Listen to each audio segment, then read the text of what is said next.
Hello and welcome to Ani Short Stories. I hope you enjoy this story. I'm going to try and upload a new story each day. The Mystery of the Sapphire Sparrow.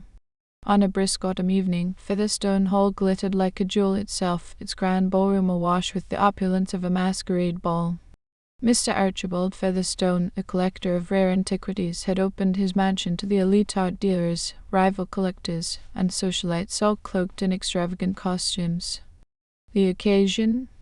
To unveil his latest prize, the Sapphire Sparrow, a breathtaking statue of a bird, its wings outstretched, encrusted with sapphires and diamonds that caught the chandelier light in a mesmerizing dance.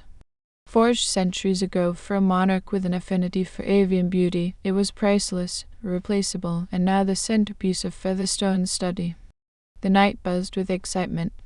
Laughter mingled with the strains of a string quartet. Guests in feathered masks and velvet capes swirled around, their chatter a symphony of admiration for the statue. Mr. Featherstone, resplendent in a medieval king's garb, beamed with pride.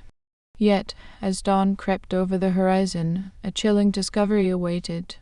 The Sapphire Sparrow was gone, vanished from its locked display case without a whisper of alarm. Distraught, Mr. Featherstone summoned the police.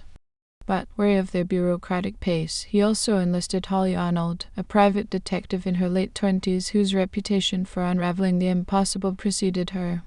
Young, yes, but her mind was a labyrinth of logic, her eyes sharp as a hawk's. She arrived that afternoon, stepping into the mansion with a quiet confidence that belied her years.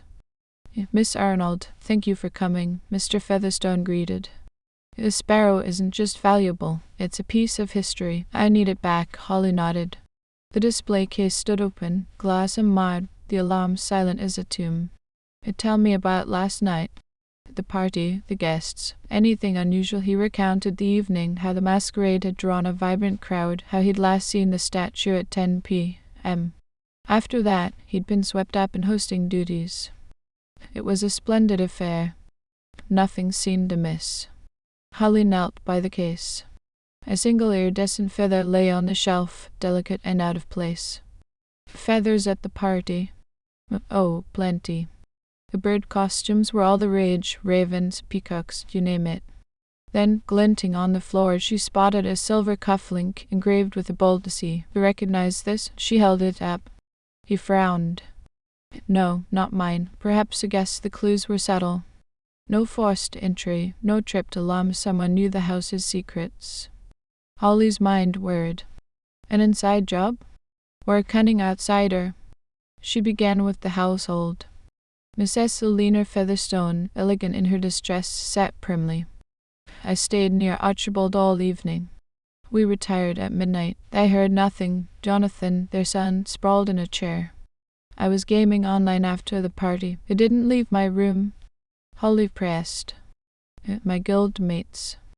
Checked the logs, the butler, Mr. Hawkins.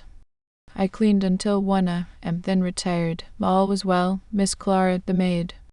I finished at midnight, went to bed, but I heard footsteps around 2 a.m., thought it was nothing. The footsteps were near the study, maybe. I was half asleep. Next, the guests. Mr. Reginald Crow, a rival collector in a raven costume, bristled at her questions. I coveted the Sparrow, sure, but steal it, preposterous. Ms. Sophia Lark, an art dealer with a peacock's flair.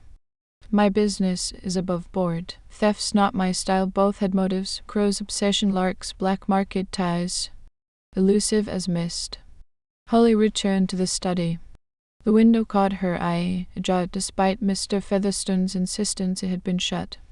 A faint scratch marred the sill. She peered out. Her trellis clung to the wall below. An escape route? But the alarm silence nagged at her. She checked the system's logs with Mr. Featherstone's permission. No tampering. Curiouser and curiouser. Then a bombshell.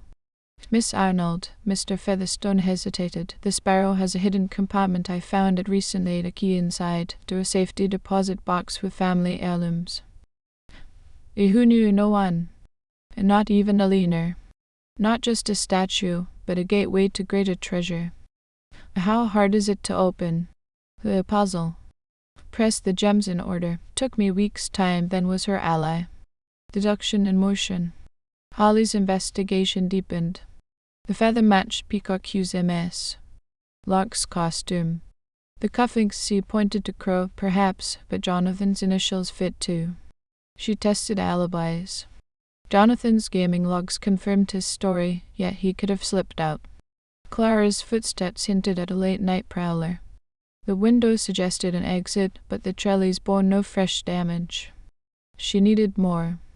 Dust on the shelf showed the statue lifted cleanly, no sliding, no haste. Gloves likely. The alarm silence screamed familiarity.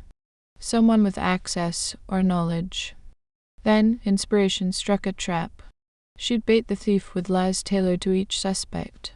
To MS, Lark, it's in the garden shed. To Mr. Crow, the attic. To Jonathan, the basement.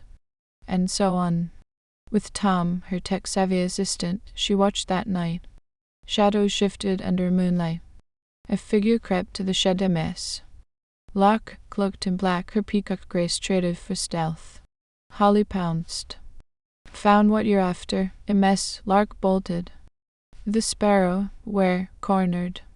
In my cart. I needed the key. The client offered millions for the aliens. Holly retrieved the statue.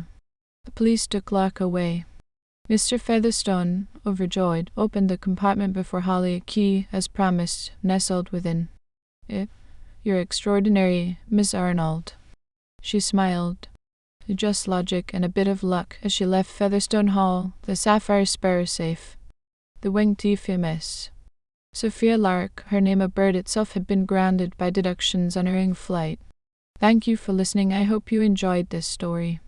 Please don't forget to like, and even better, like and subscribe.